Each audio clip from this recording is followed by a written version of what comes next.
Today's video, I'm going to be discussing Crochet Society's box 45. Now, we all know what issues I had with their box 46. And if you don't know, I invite you to go watch that video. But for now, we're going to see if this box is any better or any worse than 46 was. Welcome to Essential Crochet. My name is Sig, and you are always welcome. Now, today is going to be a review crochet box day. And so I just like to make sure that I remind everybody I am not affiliated, I am not sponsored by anyone. So all my opinions, ideas, perspectives, experiences, they are my own. And even if I were sponsored or affiliated with somebody, my opinions, my perspectives, my experiences are still going to be all my own. So without further ado, let's just go ahead and get started. So to begin with, we're going to break out the book for box 45. Now, I had planned to do my past box because I actually have 3 of them. And I'd planned to do my past boxes like over the next several months. But because there were multiple issues, multiple mistakes, if you like, with my box 46 that were unfortunate. And so what I decided to do is my past boxes, I did get my past 3 boxes. And so what I'm going to do is for the next 3 Sundays, starting today, I am going to post a review video for each one of those past boxes. So today's box is going to be box 45. So next week's Sunday box is going to be 40. And then the 3rd Sunday is going to be box 1. So if you're interested in watching and seeing how that progresses and what we learn about this box, and we decide what we like about it, what we don't like about it, just check back. And this will be a month full of those surprises, not surprises. You know, we're just going to have to wait and see how that works out.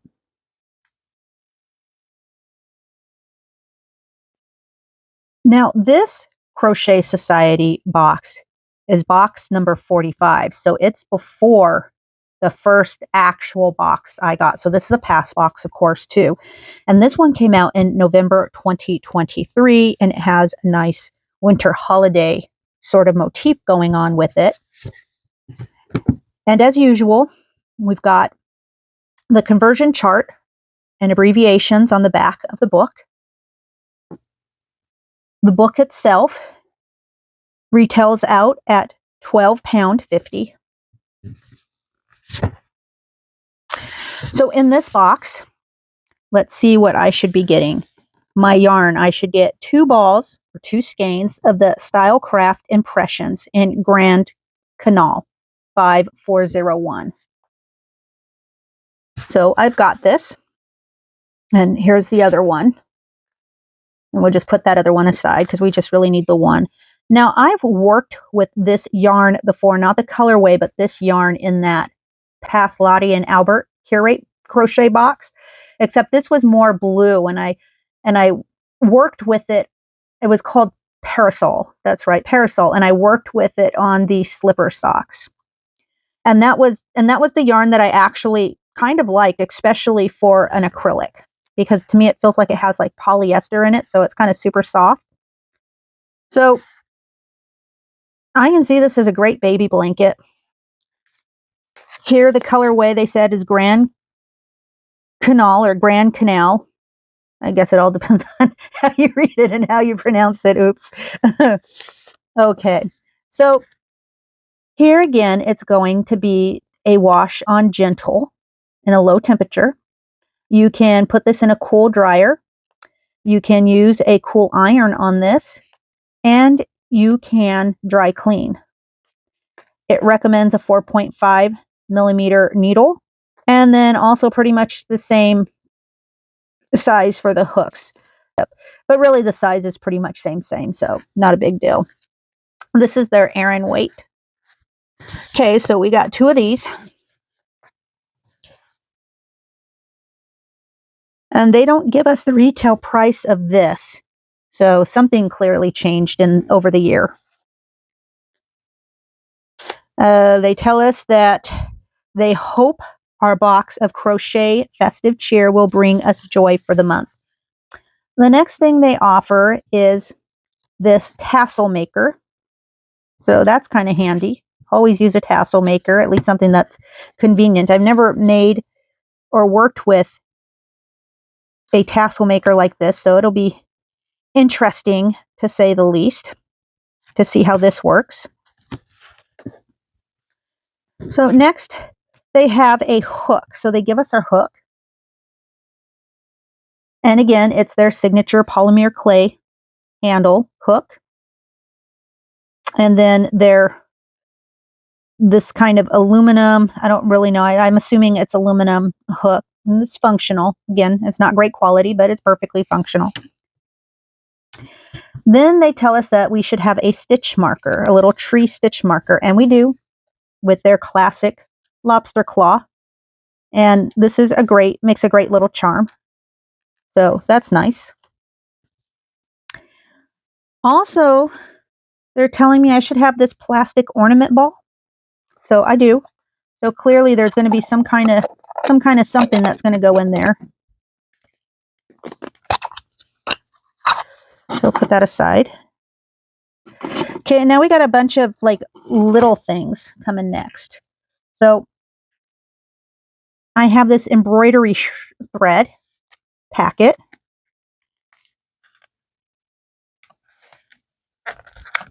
Let's see if I can do this kind of quietly. See what we have. Okay, so they give me a little container of various threads. I'll get that out of the way. Okay. So I get these hanks of 3 different colored embroidery thread. Also, they give me another little hook. And this is a little 0.75 millimeter hook for some maybe micro work. I don't know. We'll see. I can't imagine using this on anything else unless you're doing lace work. And lace work seems to be out of the purview of these boxes. So I can only think of micro work maybe. And then we've got one more packet. See what's in that.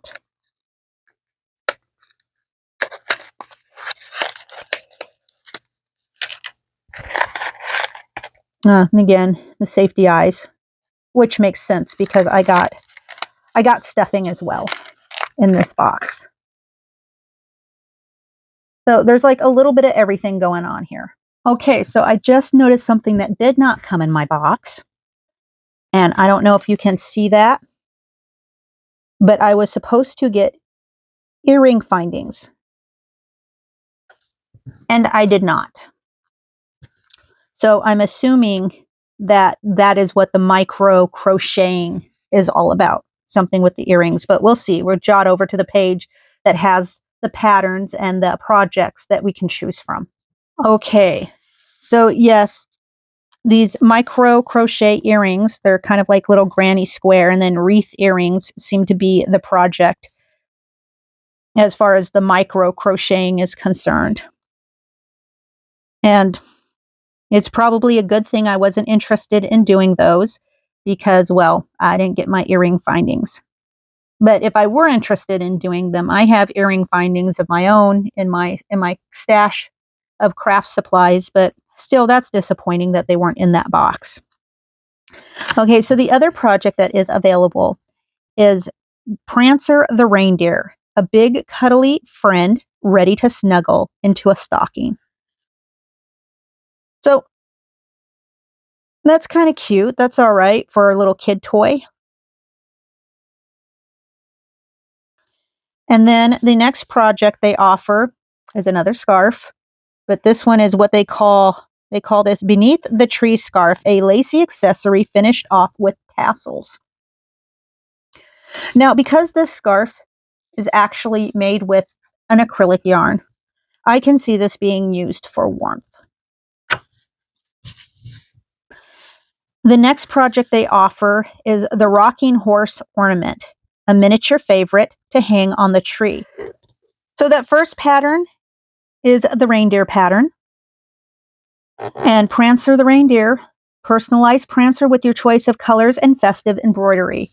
So, okay, so they encourage you to embroider whatever you're going to embroider on its belly.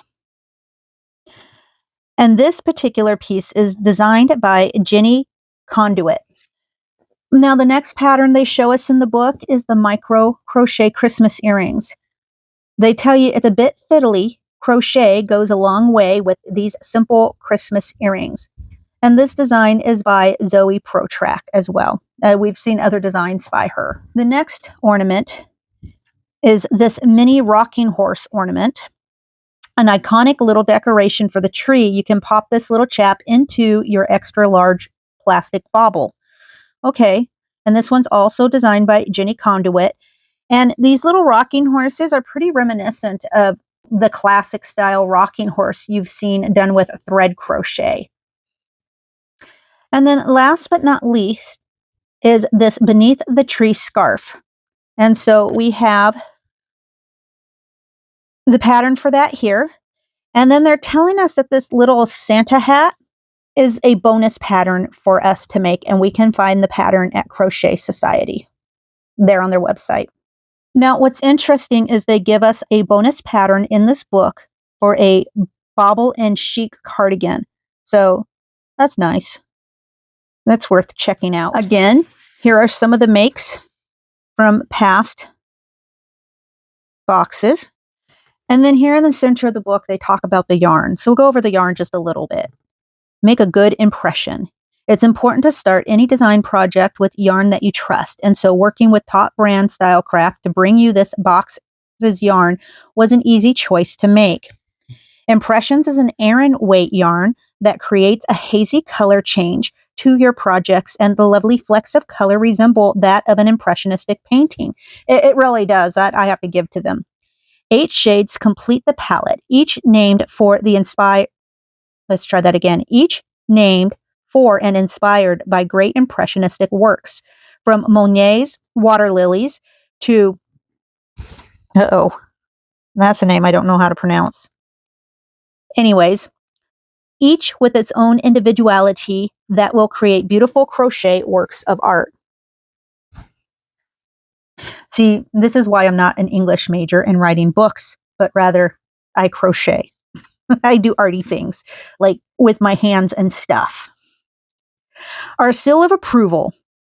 When I first took a look at impressions, the hazy color changes and cheeky flecks of pastel, brights and contrasting shades within the yarn immediately inspired me with thoughts of what I could make as soon as I started hooking up Prancer the reindeer. I fell for the smooth feel of the yarn between my fingers and on my hook.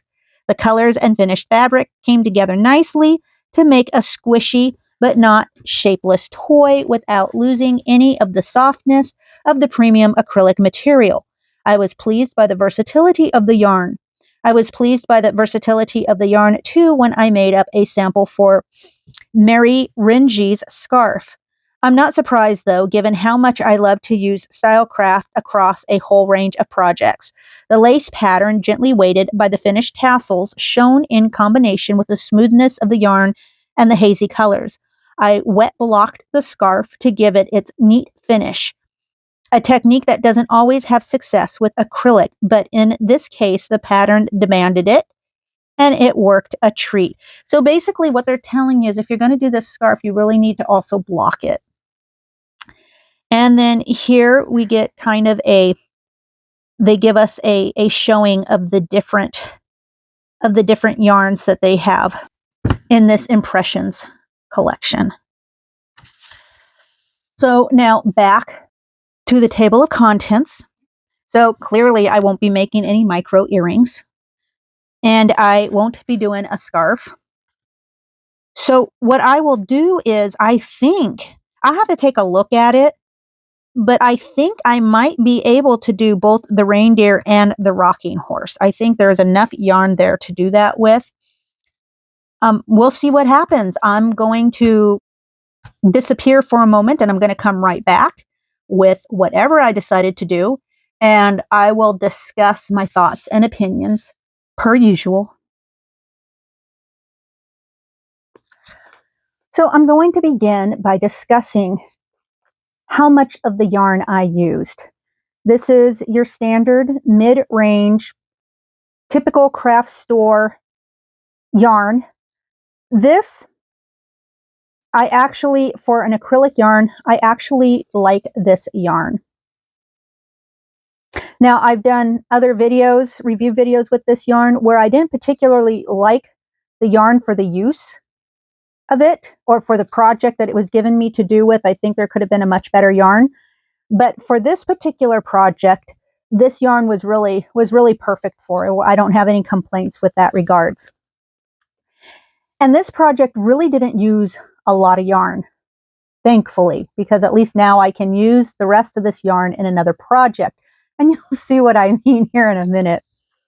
So I used approximately 17 grams of yarn for this project, the rocking horse, which isn't a lot. So that basically leaves me with 183 grams of yarn left that I can just put in my stash and use on a different project, which I'm happy to do because I actually like this yarn. It's for, for what it is. I'm not unhappy with this yarn.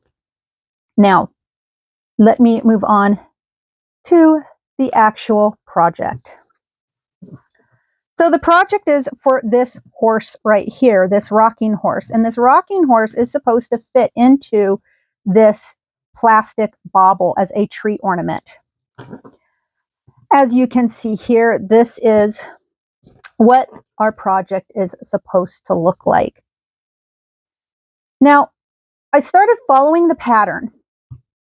And, well, I immediately saw some issues with the pattern that admittedly I could have changed immediately as I started crocheting along. However, I really just decided, okay, in this particular project, I am going to stay true to the pattern.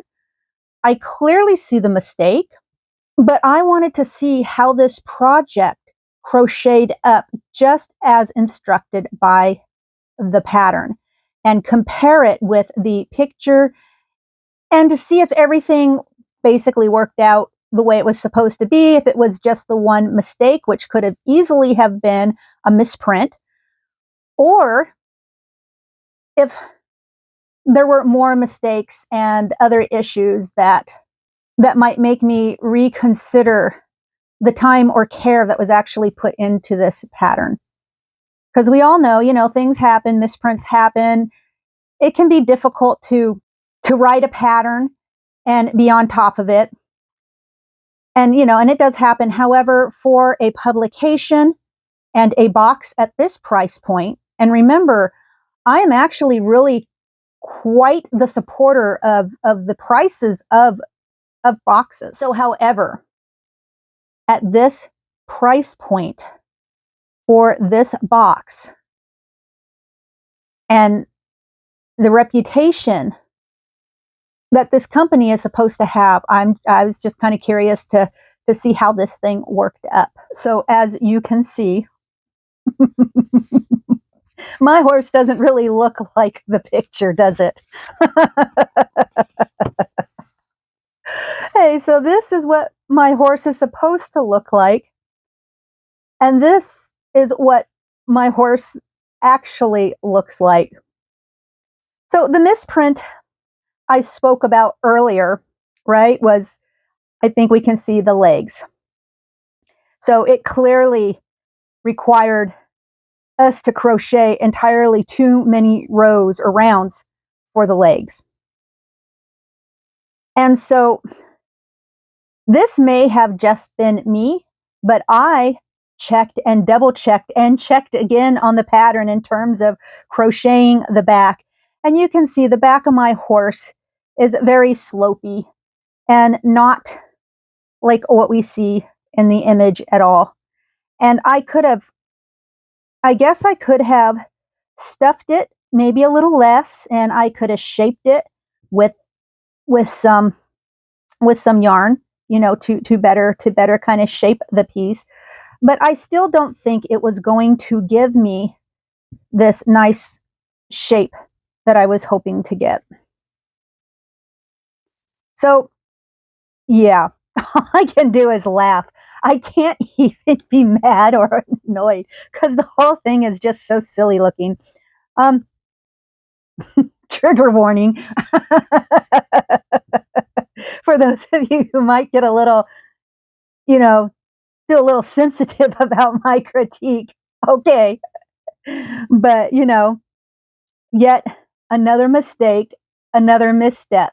So you can say, okay, well, Sig, then if you knew that the legs were going to obviously be too long, why didn't you just realize that the pattern was going to be, or at least need to be altered? And, you know, and good point. And I actually considered that, but I decided to go ahead and see what else. So, like I said, I'm not really sure what went wrong here as opposed to what it should look like here. And then also, I decided to take my horse. And of course, clearly, this is not going to fit into my bauble. But more so, even if I had gone and made the legs the appropriate length, right? Did the 4 or 5 rounds that we've got here in the picture on the horse, putting it closer to like where my finger is at on the leg, this horse was still never going to fit into the bauble. Even using the appropriate hook size. So they gave us a 5mm hook, a 5 or a 5.0mm hook, and then also a steel hook, a 0.75 steel hook, right, for the various projects. But this particular project did require a 3.5 hook, and well, I have my own hook, so that wasn't a big deal.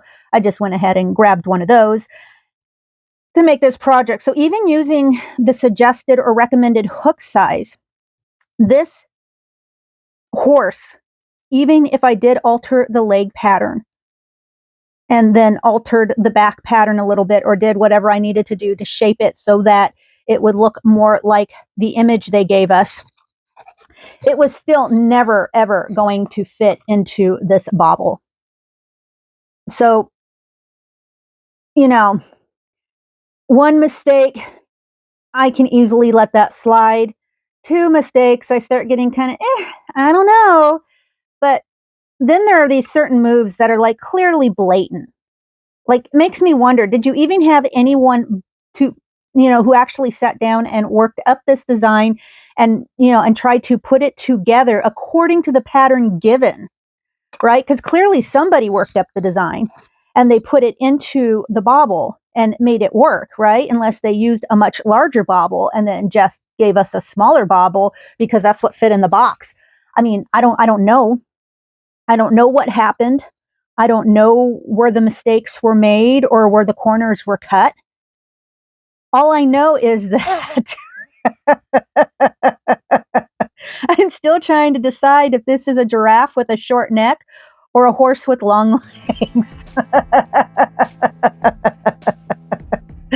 But yeah. So this is how my pattern for box 45 has clearly presented itself. So I'm going to let you do with that information as you wish. And I'll see you in the next video. So you have yourself a wonderful and safe week. Thank you now. Bye-bye.